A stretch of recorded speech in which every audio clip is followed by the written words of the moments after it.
100% నాయి బ్రాహ్మణులకు ఒక ఎమ్మెల్సీ ఇచ్చి తీరుతాం. కుమ్మర సామాజిక వర్గానికి కూడా ఒక ఎమ్మెల్సీ ఇచ్చి తీరుతాం. పద్మశాలి వర్గీయులకు కూడా మనకు నర్వస్ ఉంది, మనకే చాలా గొప్ప సిద్ధాంతి అని చెప్పినట్టే జరిగిపోతుంది.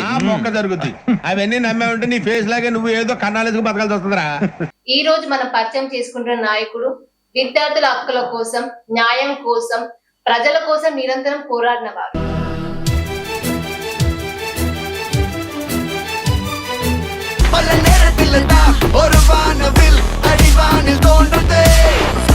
మనం తాడూరు శ్రీనివాస్ గారితో ఉన్నాం. మీరు ఎంఎస్సి కంప్యూటర్ సైన్స్ అచ్చడి వెళ్ళకుండా మీరు మళ్ళీ లా ఎందుకు? విద్యార్థి దశలోనే రాజకీయాల్లో ఉండడం, ఆ తర్వాత మండల్ కమిషన్ ఉద్యమం రావడం,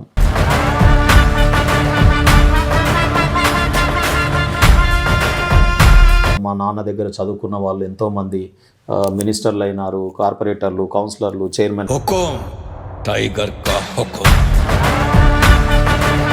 వాళ్ళతో నేను ఛాలెంజ్ చేసేవాడిని, నేను నీ కంట్రీకి గెస్ట్గా వస్తాను, నేను పార్లమెంట్లో అడుగు పెడతా, అసెంబ్లీలో అడుగు పెడతా.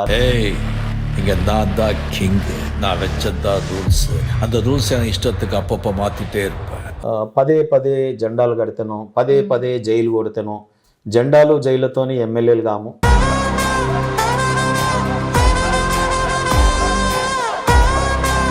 అసలు ఎందుకు సార్ టీఆర్ఎస్ పార్టీ నుంచి వదిలి వెళ్ళారు? అసలు దాని వెనుకున్న కారణం ఏంటి? అసలు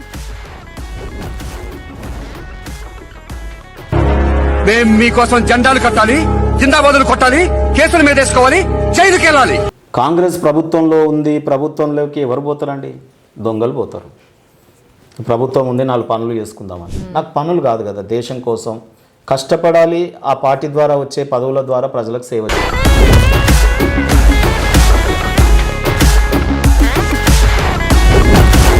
ఇప్పుడు రేవంత్ రెడ్డి ఏమంటుండంటే, మీరు అందరూ దాన్ని లేపి నా భుజం మీద పెట్టుర్రి, అప్పుడు నేను మోస్తా అంటున్నాడు.